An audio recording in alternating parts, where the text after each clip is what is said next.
Vamos a analizar este problema de física electrostática. Es formalmente el problema número 19 de la parte del capítulo de física electrostática y ley de Coulomb del libro de Resnick. Por si quieren revisarlo, ahí está. Y lo que nos dice el problema es que dos cargas puntuales positivas iguales Q se mantienen separadas por una distancia fija 2A. Aquí vemos nuestras dos cargas, la carga que vamos a llamar Q1 y Q2 posteriormente, separadas por una distancia que, como aquí lo dice, es de 2A. Luego, una carga puntual de prueba se localiza en un plano que es normal a la línea que une estas cargas y a la mitad entre ellas. Es decir, aquí está el punto donde vamos a localizar nuestra carga de prueba. Vemos que se localiza en un plano que es completamente normal, perpendicular a la línea que une a estas dos cargas. Determina el radio R del círculo en este plano para el cual la fuerza sobre la partícula de prueba tiene un valor máximo. Es decir, lo que nos pide es, tenemos un problema de tres cargas, dos cargas puntuales positivas, de las cuales conocemos su magnitud, y una carga de prueba se va acercando desde algún punto, desde el infinito, vamos a decir, se va acercando cada vez más. Esta carga se encuentra justamente en medio de la distancia que separa a la carga 1 y a la carga 2. Esa carga de prueba se va acercando de manera completamente perpendicular, pero justamente a la mitad de esa distancia. Podemos verlo en otro diagrama, un diagrama un poco más colorido y visual. Aquí está, aquí tenemos nuestra carga 1, nuestra carga 2 y la carga de prueba que se va a ir acercando desde el infinito hasta un punto, y ese punto, se va a acercar esa carga hasta el punto en el cual la fuerza que sienta esta carga de prueba debida a nuestras dos cargas positivas sea la máxima.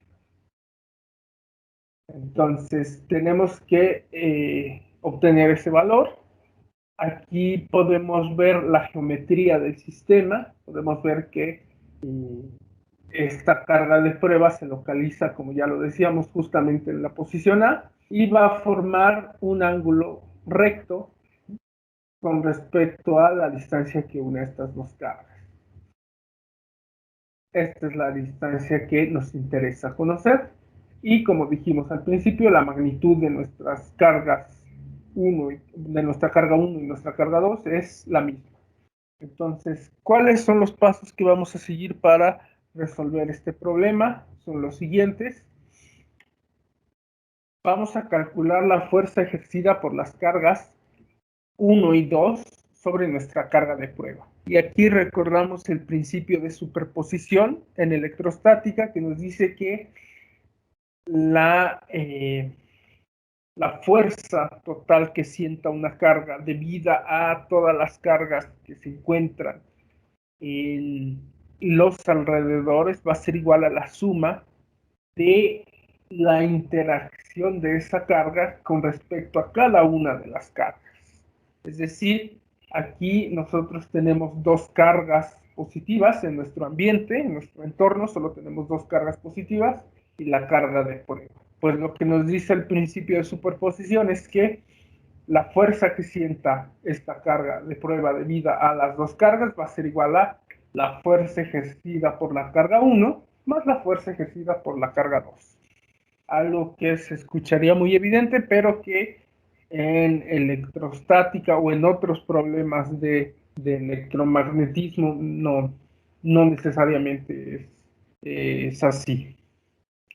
Entonces, una vez que tengamos la magnitud de la fuerza que ejerce la carga 1 y la carga 2 sobre nuestra carga de prueba, procederemos a calcular las componentes de la fuerza en los ejes cartesianos. ¿Esto para qué? Para que podamos hacer después un un uso adecuado de la geometría del sistema. Quiero enfatizar desde este punto que el análisis que vamos a hacer es meramente trigonométrico, no vamos a tratar a la fuerza como un vector, que sí lo es, pero en este caso vamos a usar solamente el formalismo trigonométrico, muy sencillo, y vamos a calcular las fuerzas solamente en su magnitud, ¿no? Y empleando la trigonometría es que vamos a determinar las componentes de esa fuerza. Una vez que tengamos las componentes de la fuerza en los ejes cartesianos, vamos a obtener la fuerza total debida a ambas cargas. Aquí yo pondría que en los ejes cartesianos, ¿no? Es decir, vamos a obtener la fuerza total debida a la carga 1 y a la carga 2 en el eje Y o en el eje vertical, y la fuerza de la carga 1, la contribución a la fuerza total de la carga 1 y de la carga 2 en el eje horizontal. Al tener esto, al tener una expresión de la fuerza con respecto a los ejes cartesianos, podemos obtener una función o una expresión que relacione a la fuerza justamente con nuestro parámetro de interés, que es esta distancia, la distancia que hay entre la carga de prueba y la línea que une a nuestras dos cargas. Al obtener esa expresión, que sería la parte fundamental de nuestro problema, podemos muy sencillamente, empleando cálculo diferencial, obtener el valor máximo de la fuerza en función de esa distancia. Entonces, vamos a iniciar. Recordamos que el concepto de fuerza electrostática nos dice que la fuerza va en la dirección o va de positiva a negativa. En este caso, nuestras dos cargas de prueba son positivas, no sabemos el signo de la carga de nuestras dos cargas es positiva, perdón. Nuestra carga de prueba no sabemos el signo, pero por convención para una carga de prueba siempre se usa el signo positivo. Entonces, si la dirección de la fuerza va de positivo a negativo, en este caso no tenemos un signo de la fuerza, pero sabemos que la dirección va a ser de la carga 1 hacia afuera. Y lo mismo de la carga 2 hacia afuera. Entonces, la dirección que tenga la fuerza debida a la carga 1 en nuestra carga de prueba va a ser hacia esta dirección. Mientras que la que tenga la carga 2 va a ser hacia esta otra dirección. Reitero, no sabemos el formalismo o cuáles, hasta el momento no sabemos las componentes de esa fuerza, por lo tanto, esto solo es un esbozo visual. Vamos a obtener los valores un poco más adelante. ¿Cuál sería la magnitud de esas fuerzas? Pues recordamos que la ley de Coulomb nos dice que la fuerza entre dos cargas es directamente proporcional al producto de las cargas, inversamente proporcional al cuadrado de la distancia que las une, multiplicados por una constante. Tenemos aquí la constante, que es 1 entre 4 pi epsilon 0, que llamamos la constante de Coulomb. En el caso de la carga 1, tendríamos la magnitud de la carga 1 multiplicada por la magnitud de la carga de prueba, dividida entre el cuadrado de la distancia que une a estas dos cargas. Si recordamos un poco el teorema de Pitágoras, podemos ver sencillamente que esa distancia, que aquí la representamos con una línea oscura, azul oscuro, sería igual a la suma del cuadrado de esta distancia, que es A, más el cuadrado de esta distancia, que es nuestra distancia de interés, que es R. Hacemos el mismo procedimiento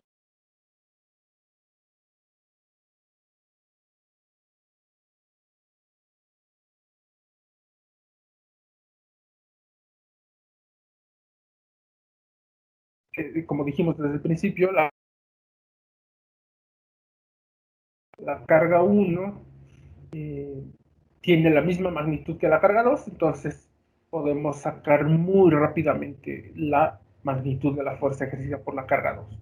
Aquí tenemos ya la primera parte de nuestro problema, el primer paso. Procederíamos con el segundo, que es calcular las componentes de la fuerza en los ejes cartesianos. Y aquí hacemos un traslado de la carga de prueba, ¿sí? De esta parte de nuestro diagrama, vamos a trasladarla aquí abajo. Podemos ver que justamente en la posición de la carga de prueba, los vectores de fuerza debidos a ambas cargas van a formar un ángulo, el cual no conocemos, pero este vector, con este vector y con este ángulo, vamos a poder calcular las componentes de esa fuerza, tanto en el eje X como en el eje Y. Aquí las podemos visualizar. Vemos que la fuerza 1 va en esta dirección, por lo tanto su componente en X sería esta sobre el eje horizontal hacia la derecha, y su componente en Y sería esta que está sobre el eje vertical hacia arriba. Hacemos lo mismo para la fuerza ejercida por la carga 2. En este caso, la componente en X va en la dirección opuesta a la de la fuerza, a la de la componente en X de la fuerza 1, y la componente en el eje vertical va en la misma dirección, va hacia arriba. Entonces, recordando un poco más de trigonometría, podemos deducir fácilmente que nuestras componentes van a estar relacionadas con el coseno y el seno del ángulo que formen nuestros vectores de fuerza con respecto al plano o con respecto a la distancia que une a nuestras dos cargas. Diríamos que el coseno de θ con respecto a la fuerza 1 sería igual a la hipotenusa sobre el cateto adyacente.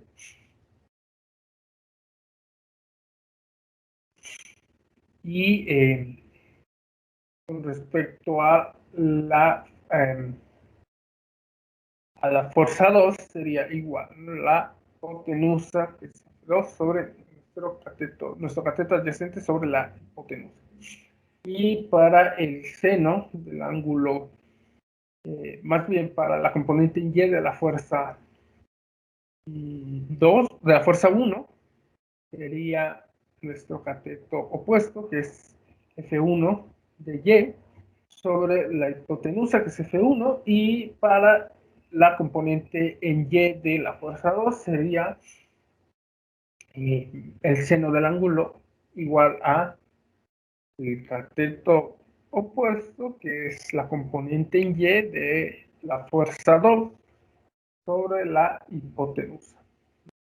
Entonces aquí están nuestras identidades trigonométricas trasladadas a este problema.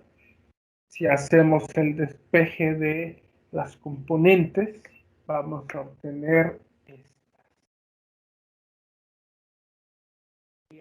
la componente de la fuerza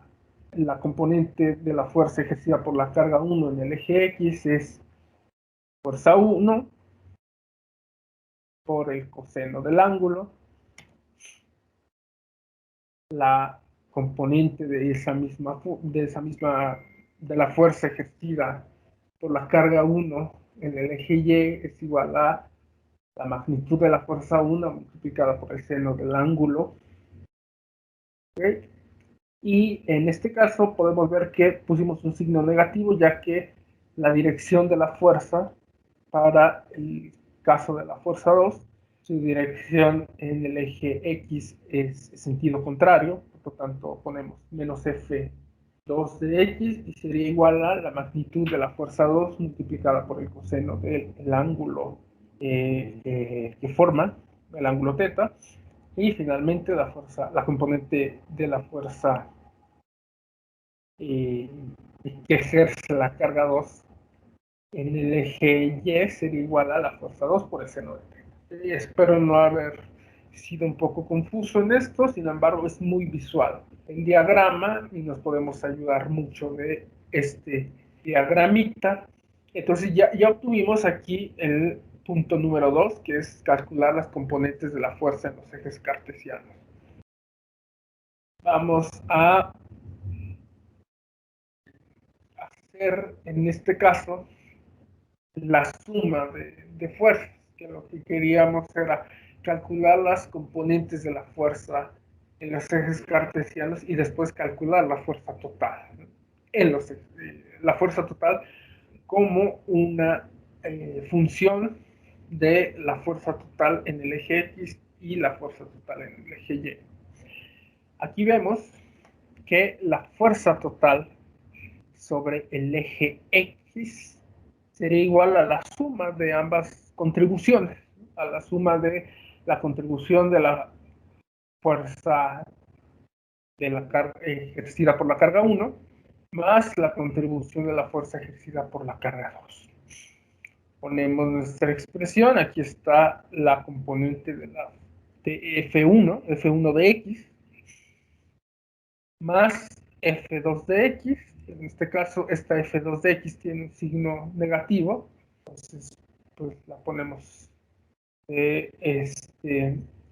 con el signo negativo. Aquí me equivoqué del color, una disculpa, esta tendría que ser color amarillo. Hacemos lo mismo para la suma de fuerzas sobre el eje Y. Tendríamos que la contribución de la F1 en Y sería F1 seno de θ y de la F2 sería F2 seno de θ. Entonces, bueno, procedemos con sustituir los valores de la magnitud de la F1 y de F2, que ya los conocemos. Entonces, decíamos que la fuerza total la vamos a estimar como la contribución o la suma de la fuerza total en el eje X y la fuerza total en el eje Y. Aquí ya tenemos nuestra fuerza total en el eje X, que sería esta expresión de arriba, y la fuerza total en el eje Y, que sería esta expresión que tenemos aquí abajo. Entonces, recordamos que lo primero que obtuvimos en este problema fueron las magnitudes tanto de la fuerza 1 como de la fuerza 2. Entonces, simplemente procedemos a sustituir en estas ecuaciones el valor de F1 y F2. Nos va a quedar de esta forma. Nos van a quedar de esta forma las ecuaciones. Podemos ver ya desde este momento que va a haber términos que van a desaparecer y otros que se van a sumar. Esto, reitero, lo obtuvimos únicamente con la geometría o con conceptos de trigonometría, sin ser muy formales en cuanto al cálculo de las fuerzas o al tratamiento de las fuerzas como vectores, que si bien lo son y está aquí implícito en nuestro cálculo, la trigonometría del sistema, pero no tuvimos que recurrir a ese formalismo. Entonces, podemos ver que algunos términos se van a simplificar. Por ejemplo, este término de f de x en 1 y el término de f de x en 2 son completamente iguales. Por lo tanto, esto se nos va a simplificar. Nos va a quedar que sea igual a 0. Mientras que estos también son completamente iguales, pero en vez de tener un signo negativo, aquí tenemos un signo positivo, se van a sumar, ¿no? Al simplificar nuestras expresiones, aquí tenemos el 0, del cual ya habíamos hablado, y la suma de estos dos términos. Sería 2 veces el seno de la constante de Coulomb por producto de las cargas entre el cuadrado de la distancia que las separa. Finalmente, recordamos que la fuerza total era la fuerza en X más la fuerza en Y. La fuerza en Y en X es 0. Por lo tanto, nos va a quedar solamente la F total como la contribución de las fuerzas o de ambas, sí, la contribución tanto de la fuerza ejercida por la carga 1 como de la fuerza ejercida por la carga 2 en el eje Y. Esta sería nuestra expresión. Vamos al paso siguiente, que es obtener esa expresión, esa misma expresión, ahora la queremos obtener solamente en función de nuestra variable R. Aquí tenemos dos variables todavía. Si recordamos nuestro esquema, tendríamos en esa expresión, tenemos como variable al ángulo θ y a R. Nosotros queremos solamente obtener una expresión que sea en función de R.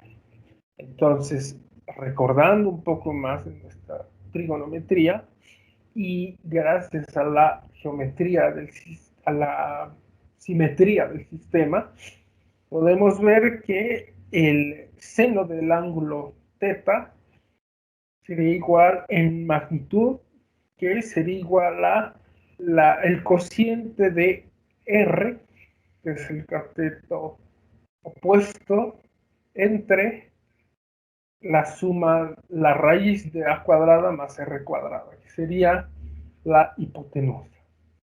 Entonces, si vemos, a es un valor que ya conocemos, que tenemos predeterminado, y esta expresión nos queda completamente en función de r.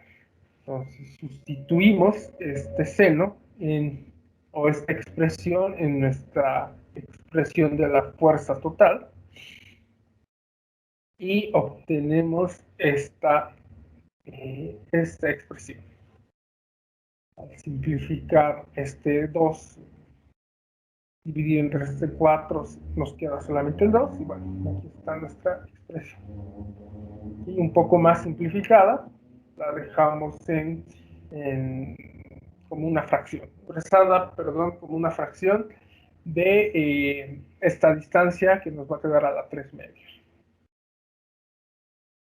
Ok, aquí está esta ecuación, que sería ya la expresión de la fuerza total en función de F. Es decir, esta es la expresión final a la que queríamos llegar. Y con base en esta expresión es que podemos hacer nuestro estudio del sistema. Ahora, ¿cuál era la condición que nos imponía el problema? Que queríamos obtener el valor máximo de la fuerza en función de R. Entonces, ¿cómo obtenemos eso? Si recordamos nuestros cursos de cálculo diferencial, recordamos que podemos obtener el máximo de una función en función de una variable independiente al obtener su derivada e igualarla a cero. Entonces, procedemos con el cálculo de la derivada en función de R. Vemos aquí que hay una constante que va a salir, podemos quitarla de allí, eliminarla, y haciendo un poco de álgebra, aquí aplicamos regla de la cadena para obtener la derivada e igualarla a cero. Podemos hacerlo de dos formas. Aquí, como la derivada de los cocientes, yo prefería hacerla como el producto de dos funciones, que sería la función r por la función 1 entre a cuadrada más r cuadrada elevada a la 3 medios, ¿no? Tenemos exactamente lo mismo. Llegamos a esta expresión. Aquí en esta expresión ya podemos despejar el valor de r, que finalmente nos queda así, como r igual a dividido entre la raíz de. Entonces, como vemos, este problema de física tiene hay mucha física, sin embargo, gran parte de la resolución de este problema nos lo dio la geometría. Y, bueno, más bien la trigonometría y la geometría. La geometría del sistema, o la simetría del sistema. Como recuento, ¿qué fue lo que hicimos? Calculamos la fuerza ejercida por las cargas sobre la carga de prueba, recordando que se aplica el principio de superposición. Obtuvimos la contribución independiente de cada una de nuestras cargas hacia la carga de prueba. Aquí está nuestro diagramita. Recordamos que para este problema tuvimos una condición muy importante, que es que la magnitud de ambas cargas fuese la misma. Eso es muy importante. Nos permitió simplificar mucho la resolución del problema. Después obtuvimos las componentes de la fuerza en los ejes cartesianos, netamente con ayuda de los conceptos básicos de trigonometría. De allí obtuvimos la fuerza total debida a ambas cargas, como la contribución de las fuerzas en el eje X y las fuerzas en el eje Y. Obtuvimos esta expresión. Hicimos un poco de más de trigonometría para obtener una expresión que solo dependiera de R. Y finalmente hicimos un poco de cálculo diferencial para obtener la derivada y obtener el valor máximo de la fuerza. Como vemos, el resultado es muy sencillo, un resultado esperado por la trigonometría.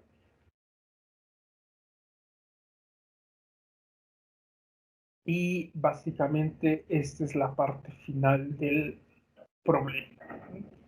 Entonces, ¿qué diríamos? Que la fuerza total de una carga que se acerca desde el infinito y que es normal a la separación entre dos cargas, que esa carga llegará a un punto en el cual la fuerza sea máxima, y ese punto va a ser igual a la magnitud de A entre la raíz de 2.